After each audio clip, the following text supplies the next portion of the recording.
Bismillahirrahmanirrahim. Assalamualaikum warahmatullahi wabarakatuh. Alhamdulillahilladzi hadana lihadza wa ma kunna linahtadiya laula an hadana Allah. Asyhadu an la ilaha illallah wahdahu la syarika lah wa asyhadu anna Muhammadan abduhu wa rasuluh wa safiyuhu wa nabiyyuhu alladzi la nabiyya wa la rasula ba'dah. Rabbi shrah li sadri wa yassir li amri wahlul 'uqdatam min lisani yafqahu qawli. Allahumma la sahla illa ma ja'altahu sahla wa anta taj'alul hazna idza syi'ta sahla. Sahilana umurana warhamna birahmatika ya arhamar rahimin. Hebati fillah, para aba, para umahat, jamaah Masjid An-Nur Tegal Sari, Tegal Asri, Masya Allah. Alhamdulillah, berarti taktik saya berhasil menghindari ngantuk. Alhamdulillah, kita bersyukur pada Allah Subhanahu wa taala atas limpahan taufik, inayah dan rahmatnya kita bisa kembali bermujalasah bersama-sama di masjid ini. Salawat dan salam semoga terlimpahkan kepada Rasulullah sallallahu alaihi wasallam, kepada segenap keluarga, sahabat dan umatnya. Alhamdulillah, suara saya tidak seperti dua pertemuan sebelumnya, serak-serak basah. Sekarang sudah lebih baik suaranya, dan saya rasakan kok betah duduk di sini Pak Abu ya. Ya. Tapi bersemuanya, insya Allah materi kita pada kesempatan malam hari ini tidak jauh berkaitan dengan fiqih Ramadan yang menjambut bulan Ramadan. Terhitung malam ini alhamdulillah sudah masuk 1 Sya'ban. 1 Sya'ban. Ya. Berarti praktis tinggal 30 hari lagi. Insya Allah Ramadan jatuh pada tanggal 1 Ramadan. Cocok, Masya Allah. Sudah mafhum Pak ya. Ya, 1 Ramadan bertepatan dengan tanggal 1 Maret.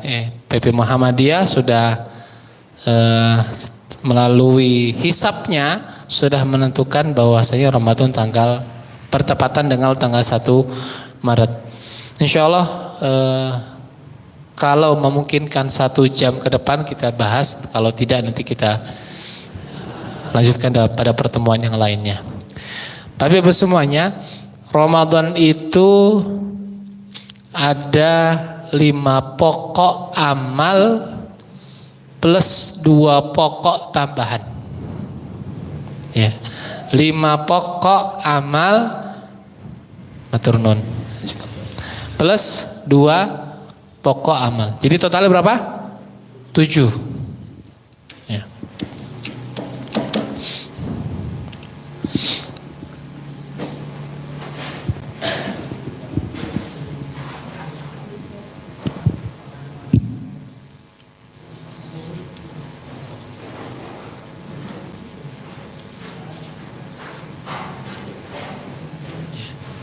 Yang pertama adalah sholat.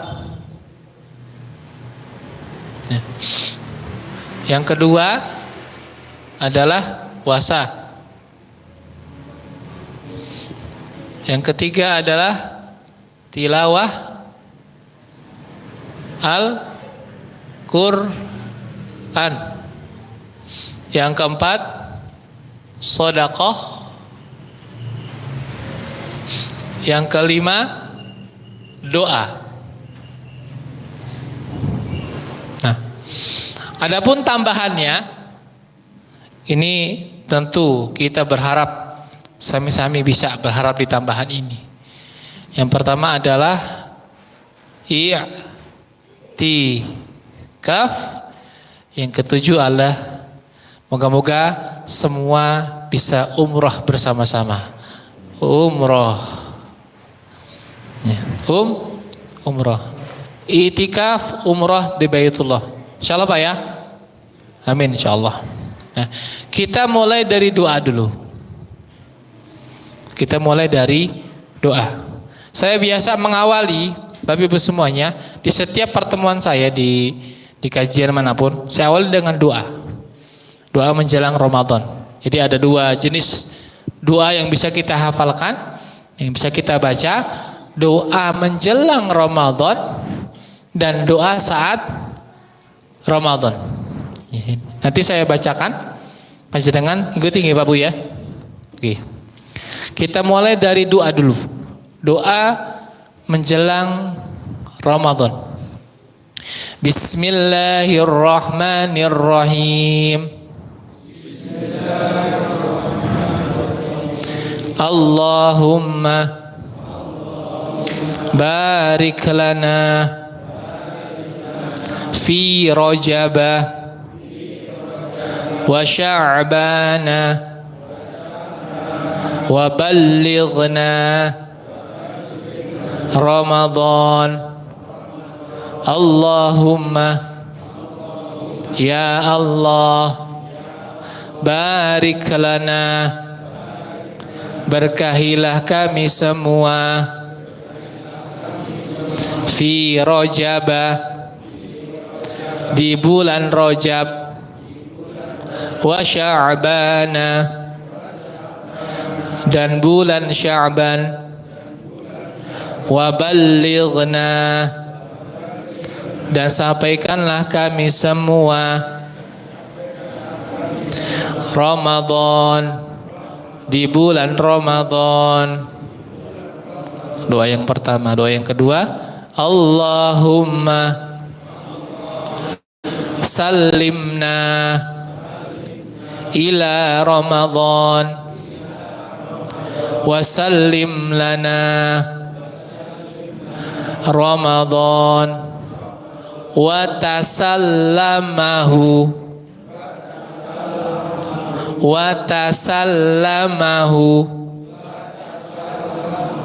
minna mutaqabbala.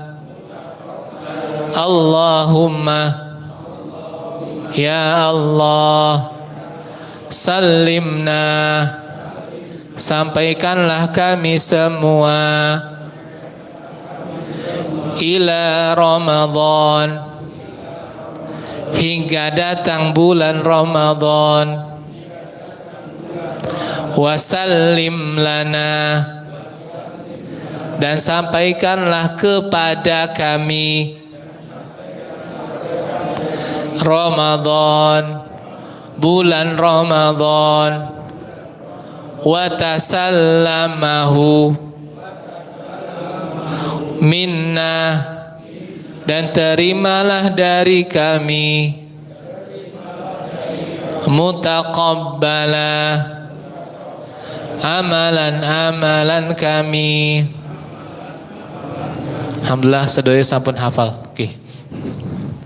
Oke, ini doa yang bisa kita baca menjelang Ramadan. Riwayat dari Yahya bin Ma'in, salah seorang tabi'in. Ya, ada juga doa doa menyambut hilal.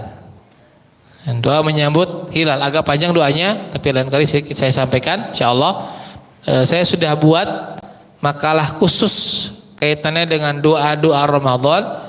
Sudah saya sebar melalui FB, IG, WhatsApp. Saya jadikan status, saya sebarkan di grup-grup. Insya Allah bermanfaat. Nanti bisa saya sampaikan ke teman-teman di sini yang mau, nanti saya kirimkan juga. Kemudian yang kedua, doa-doa apa saja yang bisa kita baca di bulan Ramadan. Yang pertama adalah doa berbuka puasa. Caranya adalah yang pertama kita baca Bismillah dengan niat membatalkan puasa. Bismillah.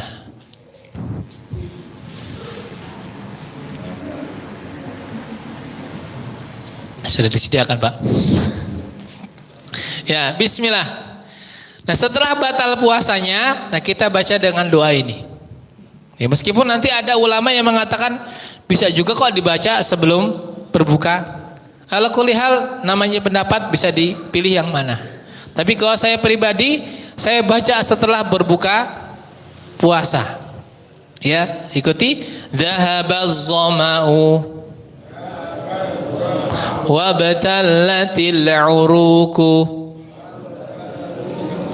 wa thabatal ajru insyaallah. Nah, doa ini dibaca setelah batal puasanya. Yang kedua doanya adalah ketika kita berbuka di rumah orang atau di masjid. Ada jamaah atau tetangga kita yang menyediakan minuman atau makanan buat berbuka.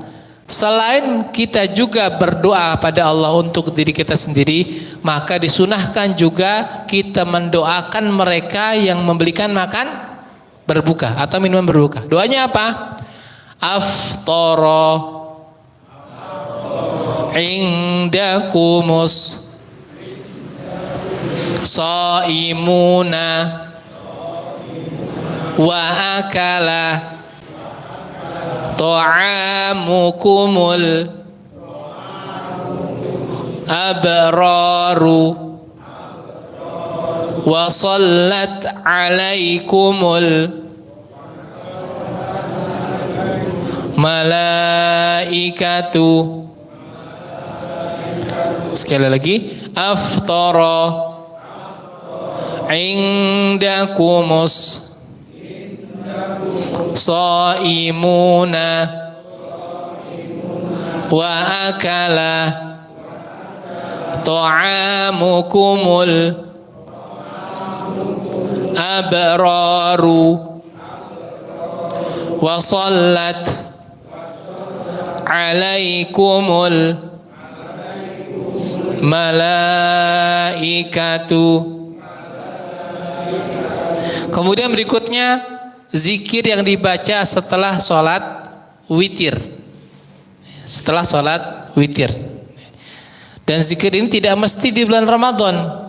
Bisa dibaca setiap panjenengan sholat witir. Dan sholat witir ini adalah sholat yang tidak pernah ditinggalkan oleh Nabi Shallallahu Alaihi Wasallam. Muqiman wa safaran. Maka dalam mazhab Hanafiyah witir sholat wajib. Hukumnya wajib. Saking pentingnya sholat witir. Nah, bisa dilakukan kita langsung ba'da isya ataupun di akhir waktu sahur. Boleh. Dipilih waktunya kapan? Terserah. Ya. Yang penting witir hanya satu kali dalam semalam. Saya membiasakan jamaah di Ngelebak, tapi semuanya habis kajian seperti ini ba'da maghrib, kemudian kita sholat isya, sholat sunnah, kita witir berjamaah. Witir berjamaah. Ya lumayan Pak, dapat satu saf, ada dua saf. Ya 3 rakaat, bacaan ringan-ringan saja, baca Al-Ikhlas, Al-Kafirun. Yang ringan-ringan saya bacaan. Jadi jemaah ingin ikut, lumayan. Nah, zikir apa yang dibaca? Tapi semuanya ikuti saya, insya Allah sudah hafal semua, insya Allah saya berhusnudzon, kecuali yang belum.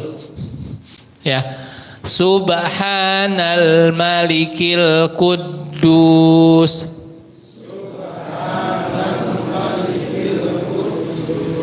Subhanal Malikil Quddus. Subhanal Malikil Quddus. Rabbil malaikati warruh. Jadi dibaca 3 kali, kemudian yang dia Rabbil malaikati warruh. Kalau teman-teman kita, saudara-saudara kita di NU biasanya, dan itu yang saya alami dulu di Jakarta. Jadi kalau suasana Ramadan dulu itu lebih meriah. Mohon maaf, lebih banyak makanannya. Jadi anak-anak itu sangat senang ke masjid. Jadi biasa kita kalau bertarawih itu bawa berkatan. Setiap malam itu Masya Allah.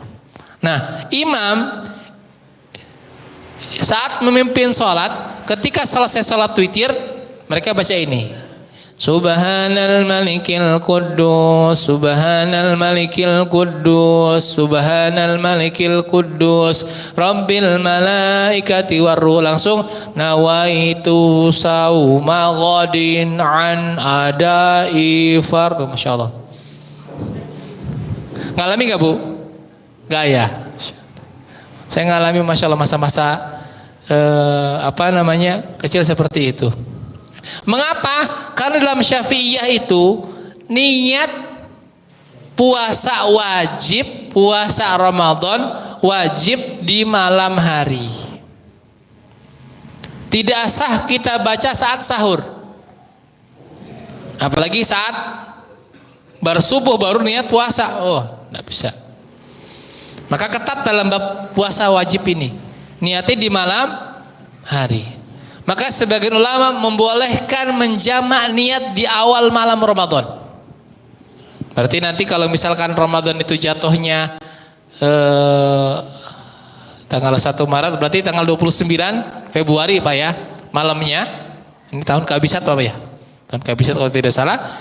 Malamnya saat kita tarawih pertama, niatkan untuk berpuasa selama 30 hari. Bukan 29 tapi 30 hari. Selepas tarawih, witir bersama, kemudian ya Allah, saya niat berpuasa Ramadan ini 30 hari. Toh kalau misalkan jatuhnya 29 hari, jenengan dapat pahala puasa 30 hari. Ibu-ibu yang kemudian datang tamu di pertengahan bulan, ibu-ibu tetap dapat pahala puasa 30 hari, tapi tetap harus qadha. Jangan karena mentang-mentang sudah niat gak qadha. Nah, kemudian doa yang terakhir yang biasa disunahkan oleh Nabi sallallahu alaihi wasallam dibaca setiap malam Ramadan. Bahkan Nabi senantiasa mengulangi doa ini terus-menerus, terutama di 10 hari terakhir. Ya, insya Allah sudah hafal semua. Ya. Allahumma innaka afuun tuhibbul afwa fa'fu anni. Allahumma innaka afuun tuhibbul afwa fa'fu anni, tanpa ada tambahan karim. Riwayat yang sahih adalah tanpa ada tambahan karim, afun saja. Adapun karim adalah tambahan-tambahan dari kita untuk menggandengkan kata afun dengan karim. Jadi kenapa kemudian Nabi berdoa dengan doa ini? Ada pendapat ulama berkata demikian.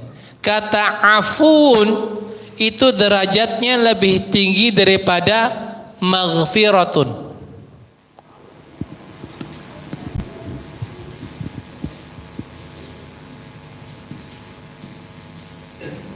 Afwan atau afuun dengan maghfiratun. Derajatnya lebih tinggi daripada maghfiratun, kata afun ini. Kata ulama, orang yang dimaafkan dosa dan kesalahannya, maka nanti ketika di akhirat amalannya, CCTV-nya hanya akan dilihat oleh dia dan Allah saja. Tapi yang Allah ampuni dosanya, diampuni dosanya, dia CCTV-nya dilihat oleh dirinya, Allah, keluarga, dan jamaah-jamaahnya. Oh, ternyata si fulan hari ini tanggal ini melakukan. Jadi bisa dilihat semua oleh manusia tanpa terkecuali. Maka kemudian kita berharap semua dosa dan kesalahan kita dimaafkan Allah Subhanahu wa taala tanpa ada sisa sedikit pun Ya, Pak. Nah, ini kaitannya dengan masalah doa yang bisa kita baca ketika Ramadan.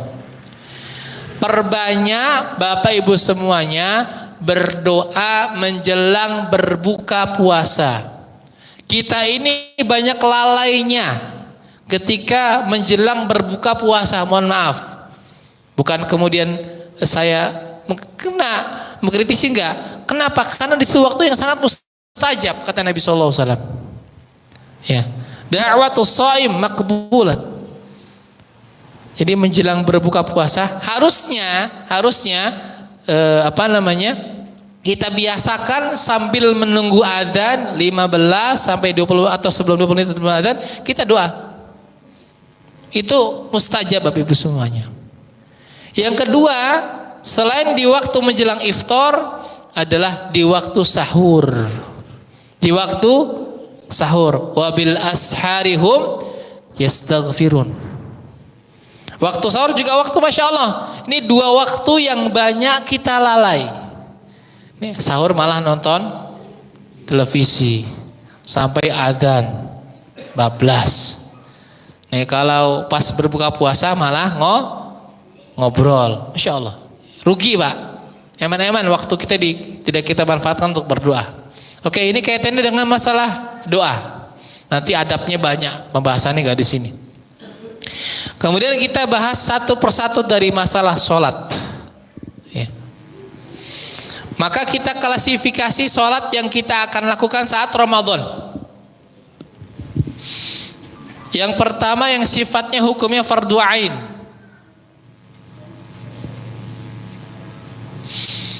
Yang kedua wajib. Yang ketiga fardu kifayah. Yang keempat ada namanya sunnah muakkadah.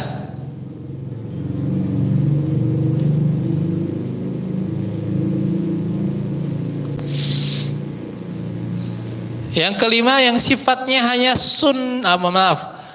sunnah kifayah. Baru tahu Pak? Ada sunnah kifayah. Tidak hanya fardu kifayah, sunnah kifayah juga ada. Ya. 1, 2, 3, 4, 5, 6. Yang sifatnya hanya sunnah saja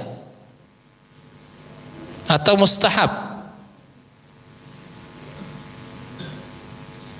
Kemudian yang terakhir adalah yang bersifat sunnah mutlaqah.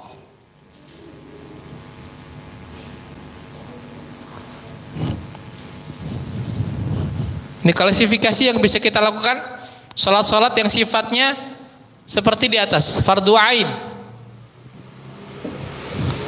Diniatkan jangan terlambat sholat. Berusaha untuk bisa bertakbir bersama imam full selama bulan Ramadan. Kata Nabi sallallahu alaihi wasallam, man shalla ma'al imam arba'ina yauman, atau kama qala sallallahu alaihi wasallam, kutiba lahu bara'atan itqun minan nar wa sifa au munafiq. Atau kama qala sallallahu alaihi wasallam, barang siapa yang sholat bersama imam selama 40 hari tanpa terlewat sedikit pun. Berarti kalau 40 hari, satu harinya 5 waktu kali 40 berapa Pak? 200 sholat. 200 sholat. Maka dia akan dibebaskan dari 2 hal. Yang pertama dibebaskan dari siksaan api neraka. Dalam riwayat yang lain dibebaskan dari siksaan kubur. Yang kedua dibebaskan dari sifat munafik, sifat nifak. Ya. Bahkan ada tambahan lagi, dia da'watuhu mustajabah, doa-doanya mustajab. Ada satu kisah Pak, kisah nyata ini, seorang jamaah tablik. Dia Masya Allah, beliau sangat komitmen dalam takbir bersama imam. Masya Allah. Ya, yang kita ambil itunya, apa amalnya. Ya. Maka kemudian dia punya istri, anaknya sudah 4 kalau tidak salah. Dan setiap anak yang lahir dia tidak pernah menemani istrinya. Kenapa? Sibuk dengan sholatnya. Mesti menjelang kelahiran istrinya, dia sibuk dengan sholatnya. Pulang dari sholat sudah lahiran. Ngepasi anak yang kelima, Bapak Ibu semuanya, qadarullah anaknya sungsang. Anaknya sungsang. Posisi kaki sudah nempel di rahim. Itu sudah, dokter sudah vonis ini harus sesar. Dan itu juga mendekati waktu sholat. Maka ketika istrinya bersama ibu mertuanya minta sama suaminya, Bi, 4 anak Abi belum pernah menemani Umi lahiran. Tolong 1 kali ini saja nemani Umi lahiran, meskipun dengan sesar. Ibu mertua juga di debat. Akhirnya kemudian debat karena pas ngepasi adzan, suaminya lebih memilih sholat ke masjid. Kata suaminya, Umi sabar, nanti Abi doa dulu di masjid. Akhirnya sudah, karena angel ya ngadani suaminya, akhirnya kemudian ke masjid Pak, sholat bersama imam. Ba'da sholat beliau berdoa, ya Allah mudahkanlah urusan istri saya. Pulang dari sholat, qadarullah wa masyaallah, dengan izin Allah bayinya lahir tanpa sesar. Dokternya kaget, muter bayinya Pak. Bayinya muter, yang tadinya sungsang muter. Palanya di rahimnya. Akhirnya normal. Ini di antara tanda-tanda yang Allah berikan bagi mereka yang sholatnya tepat waktu. Maka niatkan selama Ramadan jangan terlambat sholat. Di antara 5 sholat ini mana yang lebih utama Pak? Halo? Halo? Hah? Mana yang lebih utama? Ada zuhur, asar, maghrib, isya, subuh. Mana yang lebih utama? Tetap ada yang lebih utama di antara 5 sholat. Ya 5-5-nya wajib, tapi tetap ada yang lebih utama. Karena waktunya, karena payahnya kita melaksanakannya. Sebagian ulama mengatakan sholat subuh, tapi yang lebih rojih menurut kami setelah kami baca di beberapa referensi, sholat yang paling utama adalah sholat asar. Sholat asar. Pertanyaannya, kenapa sholat asar? Nek subuh ditinggalkan dalam kondisi apa kita Pak? Dengar adzan enggak? Dengar adzan enggak? Yang dengar. Tapi banyak yang tidak dengar. Sholat asar kita dalam kondisi apa? Kerja, perjalanan, di ladang, di kebun, di jalan. Dengar adzan enggak? Dengar. Datang ke masjid enggak? Enggak. Sholat enggak? Enggak. Yang sholat. Maka kata Nabi sallallahu alaihi wasallam, man tarakal asra muta'ammidan faqad habita amaluhu. Barang siapa yang meninggalkan sholat asar dengan sengaja, maka telah hapus seluruh amalnya. Tadi Pak, tadi ya, hapus amalnya Pak. Sekarang dibuktikan, banyak mana jamaah sholat asar sama sholat subuh? Sholat subuh lebih banyak.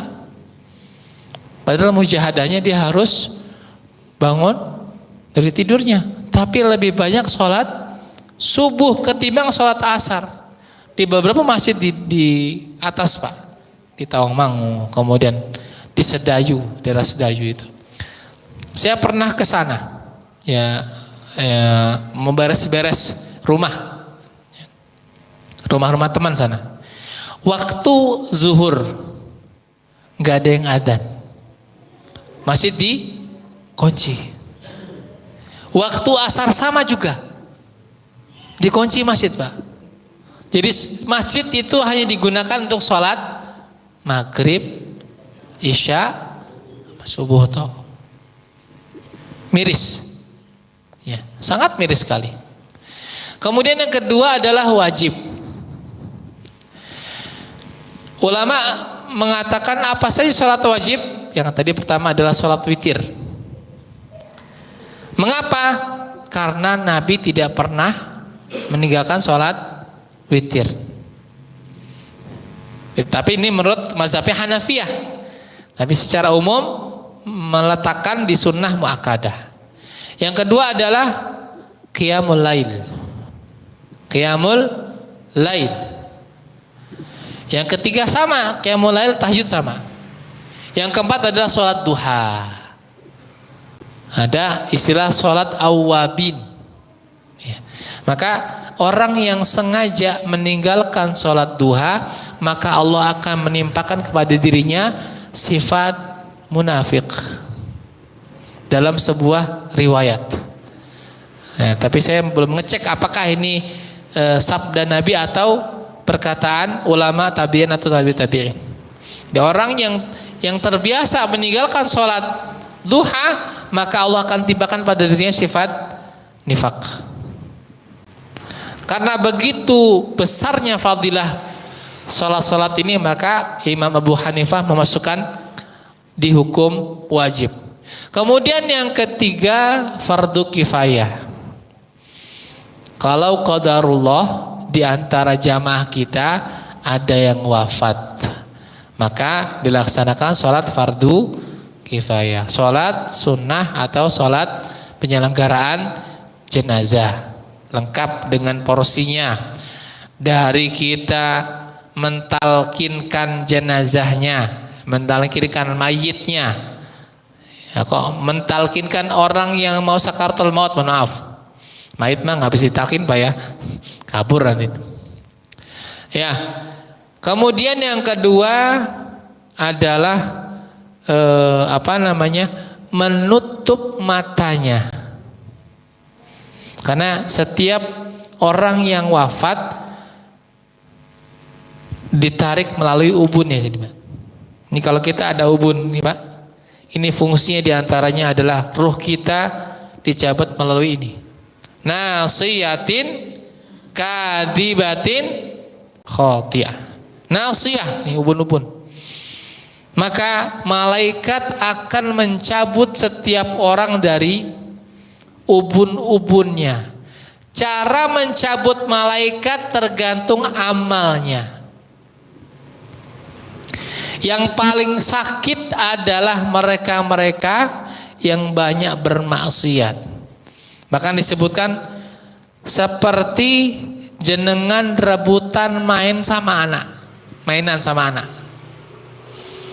Ya, dikadang ini angel anaknya, ya, dikasih tahu susah banget, sudah selesai mainnya, akhirnya rebutan, sini mainnya, abi ambil, karena susah banget, karena suruh mandi nggak mau, makan nggak mau, akhirnya dipaksa, rebutan sama anak nggak mau, tarik lagi nggak mau.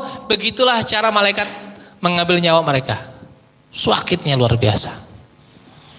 Maka sebagian di antara mereka tidak kunjung wafat, Allah siksa saat sakaratul maut, naudzubillah.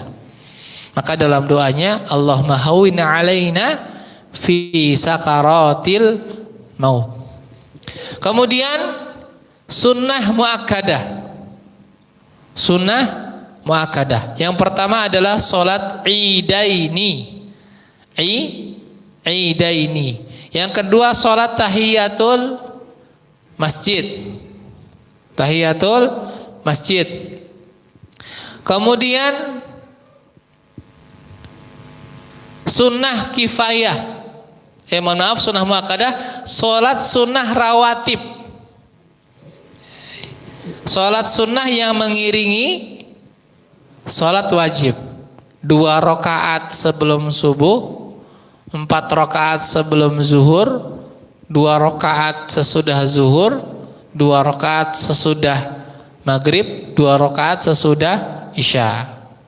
Barang siapa yang istiqomah melakukan 12 rakaat ini, banallahu baitan fil jannah. Allah akan membangunkan istana di surga. Bayangkan Pak, kalau kita 1 tahun ini sebanyak 365 hari, kita tidak pernah meninggalkan 12 rakaat sholat rawatib. Allah bangunkan 365 istana. Untuk kalau 1 juta orang yang sholat sunnah rawatib, bagaimana? Maka kita nggak bisa bayangkan bagaimana surga itu, penuh dengan istana-istana yang megah. Nah, kemudian sunnah kifayah. Sunnah kifayah ini yang pertama adalah khusuf. Khusuf. Apa khusuf? Kalau menggunakan kha, dia sholat gerhana bulan. Kusuf, kalau menggunakan kaf, dia sholat gerhana matahari. Sunnah kifayah. Yang ketiga istisqa, sholat minta hujan. Nih di sini hujannya turah-turah Pak ya. Masya Allah, dari kemarin hujan, Masya Allah. Alhamdulillah. Kemudian apa lagi? Nah, kurang lebih itu 3. Khusuf, kusuf, dan istikharah. Ini kita istikharah, maaf. Istisqa, sholat meminta hujan. Kemudian sunnah atau yang sifatnya mustahab, istikharah, itu sunnah. 4 rakaat sebelum asar. 4 rakaat sebelum asar, 1 kali salam. Ini sunnah. Kata Nabi, rahimallahu abadan man shalla 4 rakaatin qabla al-asri. Allah merahmati setiap hamba yang sholat 4 rakaat sebelum asar, 1 kali salam. Ini sholat sunnah yang sifatnya mustahab. Kemudian yang terakhir adalah sholat sunnah mutlak yang tidak dibatasi dengan waktu dan tempat. Biasanya kalau riwayat Anas bin Malik radhiyallahu anhu, sholat sunnahnya ini sebelum Jumat, ya, Jumat. Jadi ada, kalau dalam bahasa sholat intizor, menunggu imam naik mimbar, namanya sholat intizor. Maka sholat ini tidak dibatasi berapa rakaat. Jenengan datang ke masjid jam 11 siang, suruh sholat 2 rakaat, bangun lagi 2 rakaat, terus sampai kemudian khatib naik mimbar berhenti. Itu namanya sholat sunnah mutlak. Dan juga bisa kita lakukan di waktu-waktu yang lainnya. Ini gambaran kaitannya dengan sholat. Ada pertanyaan kaitannya dengan sholat? Tidak ada, kita masuk. Nggih, Bu.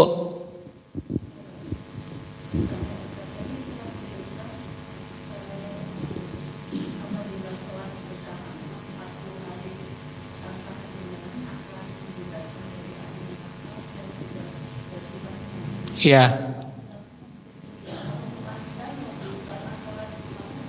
Sami.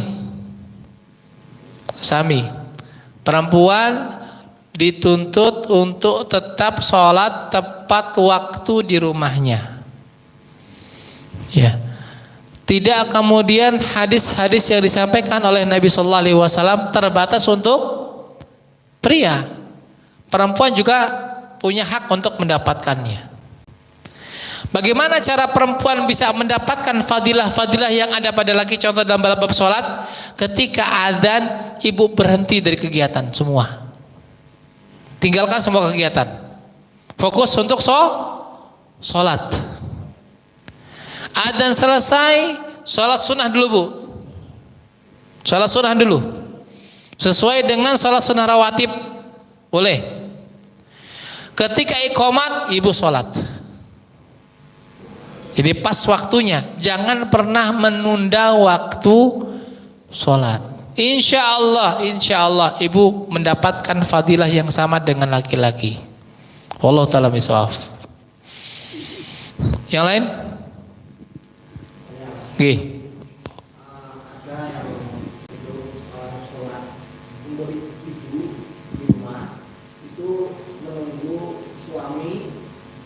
Menjadi imam untuk sholat di rumah bersama istri, itu bagaimana? Dan caranya bagaimana? Suaminya tapi sudah sholat di masjid. Sholat di masjid juga, sholat di rumah juga bersama istri. Ini Masya Allah, lelakinya soleh sekali ya. Maka walau ta'ala bishawab Bapak Ibu semuanya, itu bisa dalam bab sedekah dalam sholat. Sedekah dalam sholat. Satu kisah ketika sholat sudah selesai, maka ada salah seorang sahabat yang datang terlambat. Maka Nabi memerintahkan, siapa di antara kalian yang mau sedekah? Maka Abu Bakar menunjuk, saya Rasulullah, jadikan engkau imam bagi orang yang sholat terlambat. Maka hitungannya sholat sunnah, dia hitungannya sholat sedekah, karena dia sudah sholat wajib. Dia tetap mendapatkan pahala sholat yang kedua. Ya, saya kurang paham kalau nanti dia kemudian pulang ke rumah ngimami istrinya.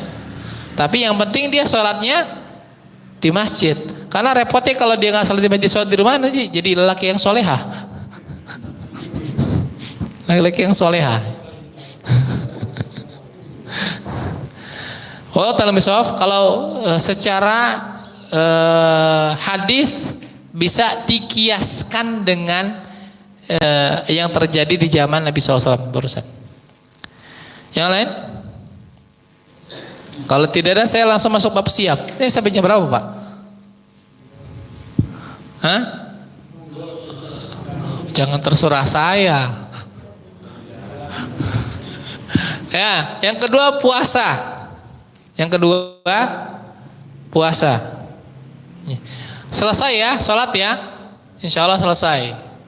Ini ringkas-ringkasnya. Dalam waktu setengah jam meringkas segini banyak masalah sholat. Ya. Yang kedua puasa. Yang pertama adalah niat. Ya. Tadi di awal saya sampaikan niat di malam pertama bulan Ramadan.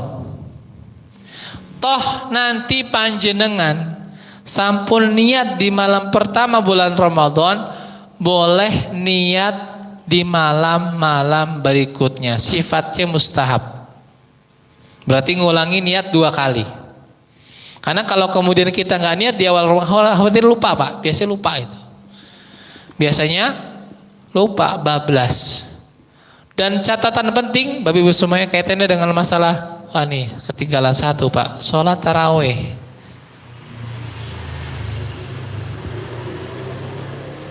Saya tambahkan sedikit saja, sholat tarawih.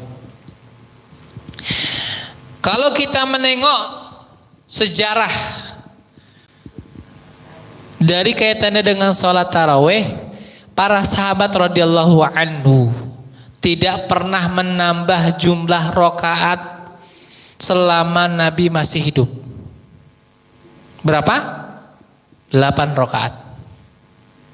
Tidak pernah menambah jumlah rakaat dalam.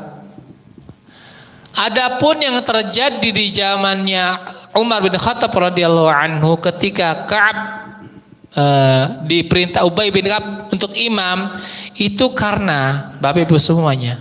Mengapa? Kejadiannya gini. Jadi di zaman Umar, setelah mereka sholat isya berjamaah, maka masing-masing sahabat buat kelompok. Ada yang berjamaah di sini, ada yang berjamaah di sini, ada yang berjamaah di sini. Jadi satu masjid satu waktu jamaahnya bisa sampai 10-8. Terpecah-pecah. Maka kemudian Umar bin Khattab radhiyallahu anhu memerintahkan untuk menggabung semua jamaah menjadi hanya satu jamaah saja yang sholat dalam satu masjid. Satu kisahnya itu.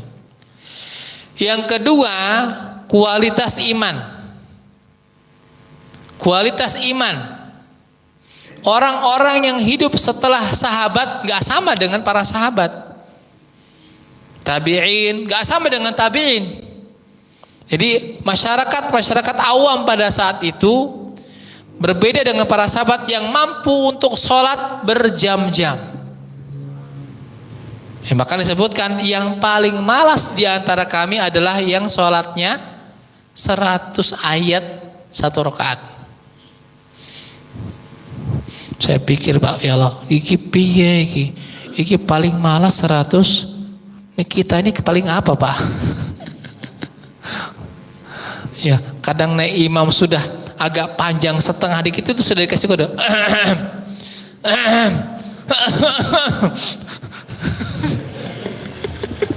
Ngasih kode apa? Supaya jangan panjang. Padahal jane Pak, sami ayatnya, jumlahnya sama. Hanya kita belum pernah mendengar ayat itu. Jadi terasa panjang. Jenengan baca surat Al-Humazah, berapa ayat? 10 apa 11 apa 9? Nah, saya tadi baca surat Al-Muddathir. Itu cuma berapa ayat?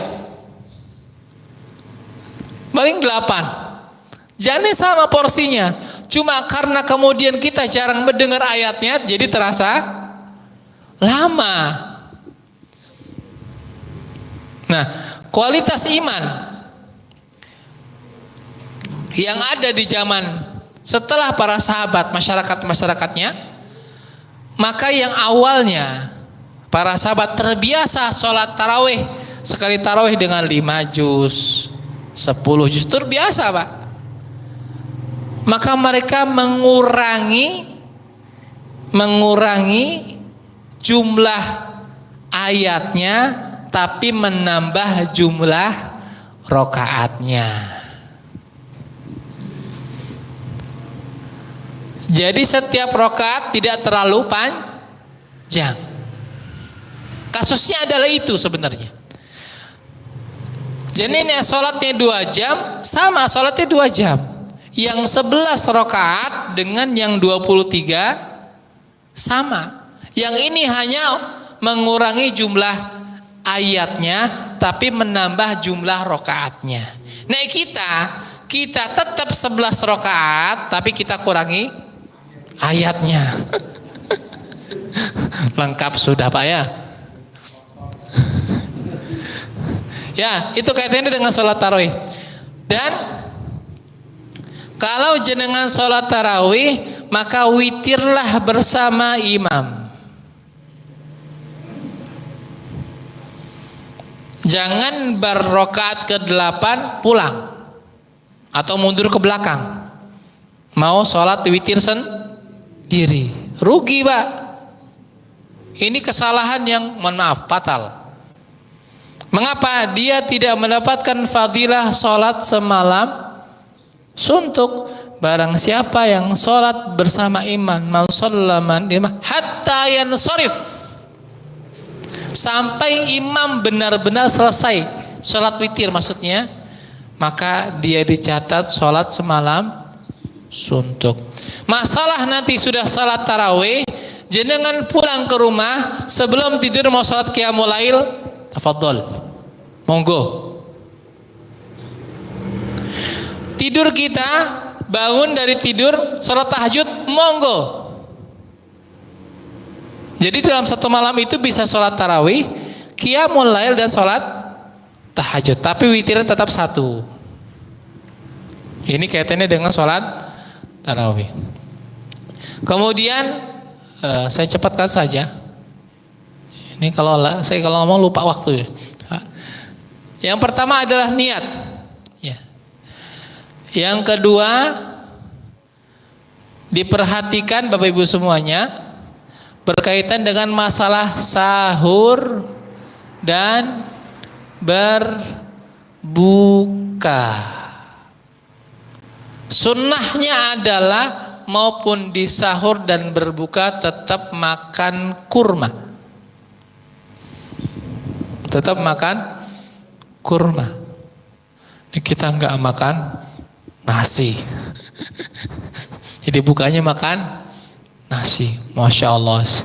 Saya kalau Ramadan saya akhirkan makannya bertarawih. Saya khawatir Pak kalau makan habis buka langsung makan nasi. Kenapa? Nah, itu ngatur.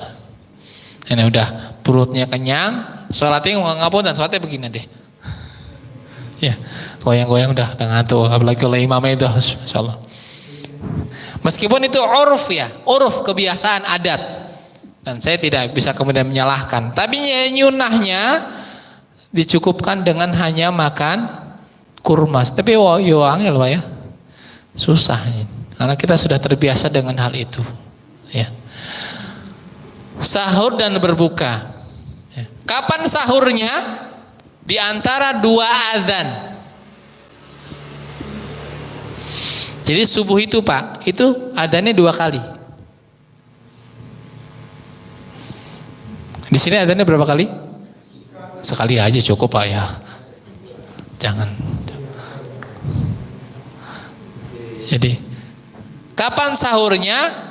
Di antara 2 adzan.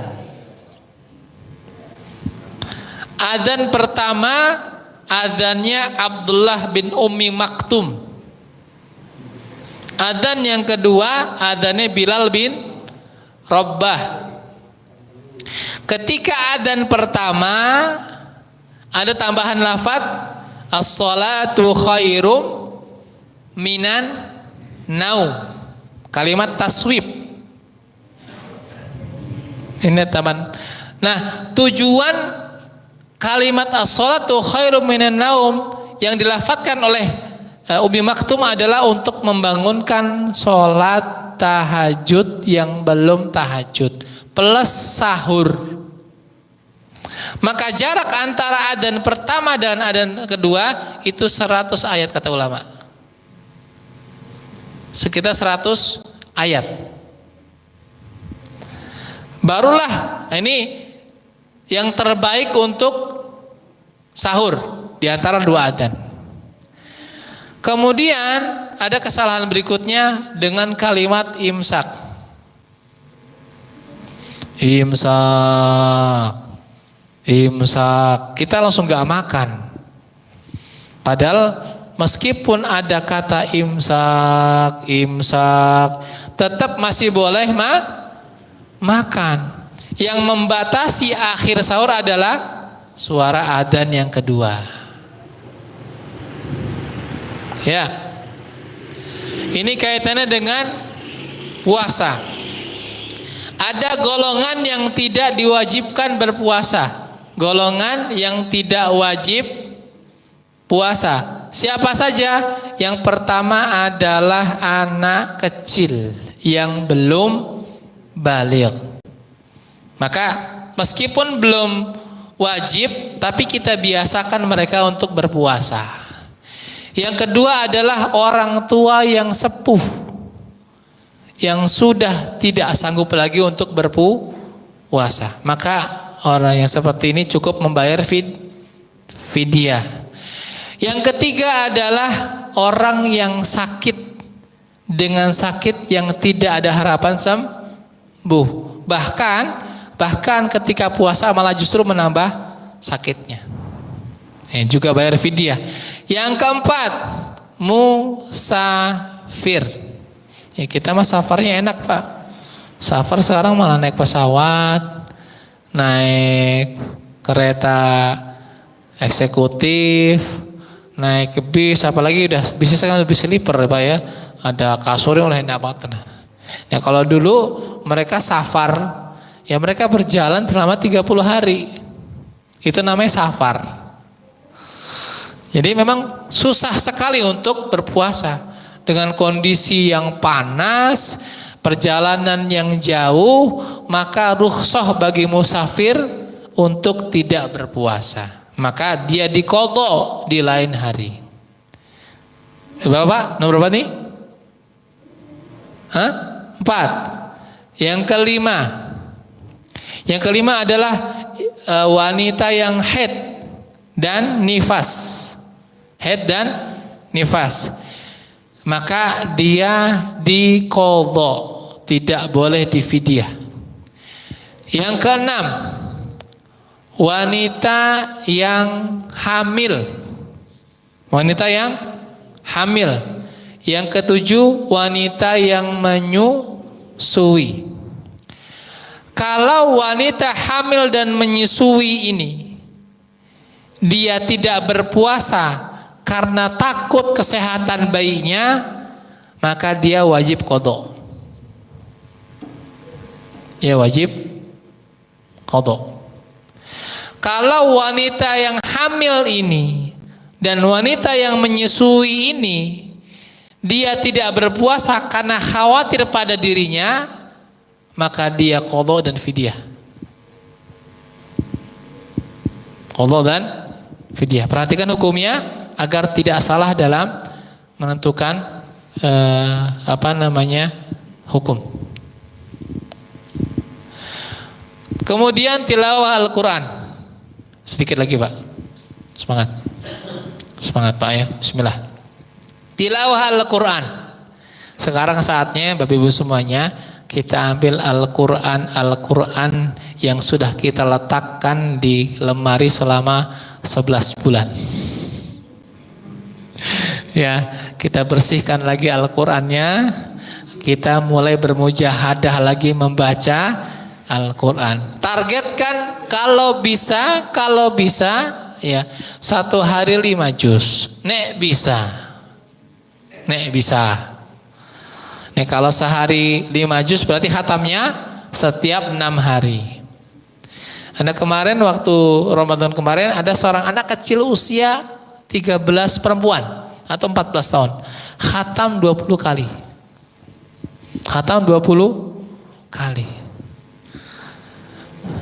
Saya pernah cerita tentang nenek-nenek yang usia 75 tahun. Udah Bu ya? Belum? Nenek-nenek kalau tidak salah asal Bogor. Asalnya Bogor. Dia sangat ingin menghafalkan Al-Quran. Tapi usia sudah sepuh. Maka di usia 70 tahun dia mulai belajar baca, Iqra dan semuanya. Dia lancarkan bacaannya sampai usia 73 tahun. Di usia 74 tahun dia mulai menghafal. Nenek-nenek ini dari surat Al-Fatihah, Al-Baqarah terus sampai surat An-Nas. Selesai di usia 75 tahun. 2 tahun selesai. Nah, saat selesai membaca surat An-Nas, Qul a'udzu birabbin nas, malikin nas, nangis neneknya. Ilahin nas min syarril waswasil khannas alladzi yuwaswisu fi sudurin nas minal jin. Senang Pak nenek, senang Masya Allah. Bahagia bisa menghafalkan Al-Quran. Akhirnya dia Pak sujud syukur. Nggak balik lagi, nggak bangun lagi, lanjut terus. Ya sujud syukur, kemudian beliau wafat. Husnul Khotimah. Ya Allah memang kasih akhir hayat yang baik bagi orang-orang yang memang berniat mujahadah melakukan kebaikan. Begitu Pak ya. Bismillah Pak. Tilawatul Quran. Bisa lah insya Allah. Kemudian yang terakhir kaitannya dengan sedekah. Yang ini saya nggak usah bahas Pak. Panjang ini. Ini nggak usah kita bahas. Nanti kita lakukan aja insya Allah di Baitullah. Sama-sama Pak ya. Umrah kita bareng-bareng Pak ya. Amin insya Allah. Ya. Sodakoh. Terakhir ini Pak. Sodakoh yang sifatnya wajib dan sodakoh yang sifatnya sunnah. Sodakoh yang sifatnya wajib yang pertama adalah zakat fitrah. Sebenarnya Pak, bukan zakat fitrah, tapi zakat fitri. Bukan zakat fitrah, zakatul fitri. Mengapa dikatakan fitri? Karena membayarnya dengan barang, bukan dengan uang. Kesalahan kita memudahkan pembayaran zakat dengan uang. Maka saya sejak lama Pak, saya tidak pernah bayar zakat dengan uang, tapi dengan beras. Hanya saya tambahkan infak di situ. Jadi infak ini adalah yang bisa digunakan panitia zakat sebagai operasional pengelolaan zakat. Untuk dia beli bensin, beli plastik segala macam. Jadi zakat tidak tersentuh. Kita kadang menggampangkan masalah. Zakat, uang zakat, tapi digunakan untuk haram, tidak boleh Pak, tidak boleh. Maka tetap saya kasihkan infak di situ. Ya entah 50, entah 100 itu kasih. Nilainya adalah 3,75 liter. Ya, atau 2,8 kilo. Ini yang lebih aman takaran ukurannya. Yang kedua adalah zakat mal, zakat harta. 200 dirham. 200 dirham atau 20 dinar. 20 dinar itu sekarang satu dinarnya 5,5 juta. Berarti kali 20 berapa Pak? 100 juta. 200 dirham. Satu dirham sekarang sekitar 200 ribu. Berapa tuh jadinya? Sama lah kurang lebih. Maka setiap kita punya harta penghasilan per tahun dengan nilainya 200 dirham atau 20 dinar setara, maka dibayarkan 2,5%-nya. Nah, kalau nunggu per tahun kelamaan. Bolehkah per bulan? Boleh. Boleh. Kemudian yang sifatnya wajib masih fidyah. Sama fidyah, Bapak Ibu semuanya, fidyah pun juga dibayarkan dengan barang, bukan dengan uang. Kesalahan kita juga sama, memudahkan dalam bab ini.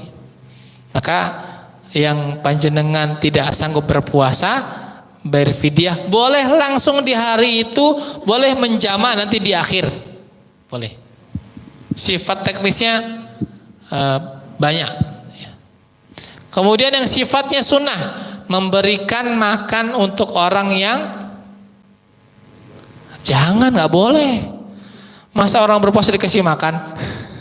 Memberikan makan bagi mereka yang mau berbuka puasa di maghribnya. Nah, itu zakat yang sifatnya sunnah. Kemudian infak, sodakoh yang sifatnya umum.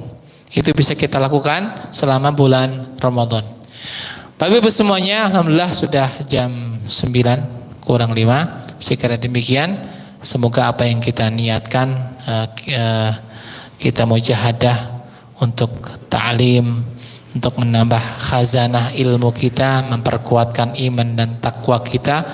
Allah mudahkan kita semuanya, Allah ampuni dosa-dosa kita, dan kita dijadikan termasuk hamba-hamba yang soleh, hamba-hamba yang muslih, yang bersyukur dan mustaqim di jalan Allah Subhanahu wa taala. Sekiranya demikian, subhanakallahumma bihamdika asyhadu an la ilaha illa anta astaghfiruka wa atubu ilaik. Assalamualaikum warahmatullahi wabarakatuh.